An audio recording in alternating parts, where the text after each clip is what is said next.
So who are the Anunnaki? The Anunnaki are ET, fallen angelic beings, mostly from the planet Nibiru, which our scientists have yet to discover it. This group includes parts of the Jehovah's Anunnaki, the Nephilim, Thoth, Enki, and Lil collectives.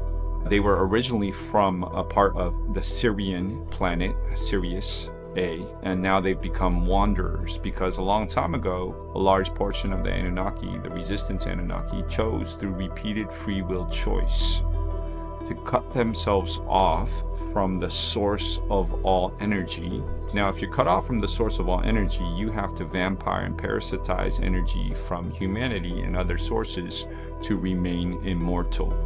And so in ancient Sumeria, Egypt, they literally blank slated human DNA, celestial DNA, so that human beings would forget that they have a direct connection to source, and they appointed themselves, rewrote history as false creator gods. So a lot of people, even still to this day, revere these ancient Egyptian deities as if they were God, because they still have power, which means they can make you feel good. They can give you visions. 9th to 10th, 11th stranded DNA is still high DNA, but they've lost their capacity for the 12th stranded DNA. And they actually send signals from the planet Nibiru into the main control station is UK, but they have control stations set up all over, which are literally sending reverse frequencies into Earth's planetary grids. This matters, right? Because whoever controls the planetary grids of Mother Earth controls Mother Earth. When our children are trying to have positive thoughts and they're running reverse frequencies, they're going to have negative thoughts. They're going to have gender confusion. They're going to have chaos instead of the original calm and peace when your higher self is aligned. The Anunnaki, large portions of the Anunnakis have partnered with Draconians to take over the religious political environment to control Mother Earth into a one world order and to enslave humanity through misery programs of fear, through all fear, divide and conquer tactics. The crazy thing is that it's like a hierarchy, right? So it's a triangle.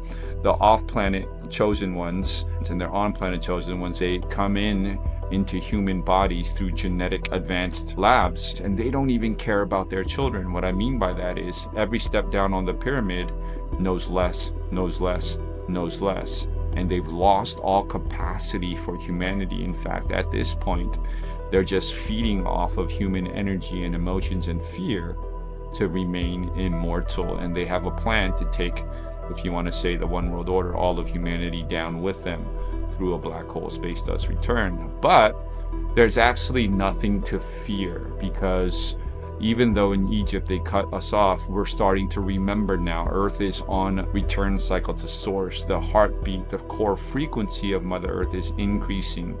We're reconnecting with our soul. The technologies are coming out. And so by connecting with our soul, we start remembering the 144,000. We start remembering that we are from the stars. We start remembering that we are eternal, and we transcend these fallen ascension matrix timelines, and we start then tuning in and broadcasting into true ascension timelines by reconnecting with our 4th, 5th, and 6th stranded DNA, our soul, our 7th, 8th, 9th stranded DNA, our oversoul, 10th, 11th, 12th stranded DNA, avatar Christos. You see, but these fallen angelics are desperate now, and so they're trying to create havoc and fear and World War III and these artificial timelines. But together we remember. United we stand, we are stronger together, and we start ascending together, we start remembering together. There's nothing to fear. We transcend these fallen timelines. We transcend fear through tuning into our higher selves and remembering our direct connection to source. And eventually we even start loving and having compassion, because they are also a part of source. They just cut themselves off from the source of energy, but we set healthy boundaries. We do not allow them to steal or parasitize our energy by what we give our attention to, and we integrate and consecrate our shadow into the mission.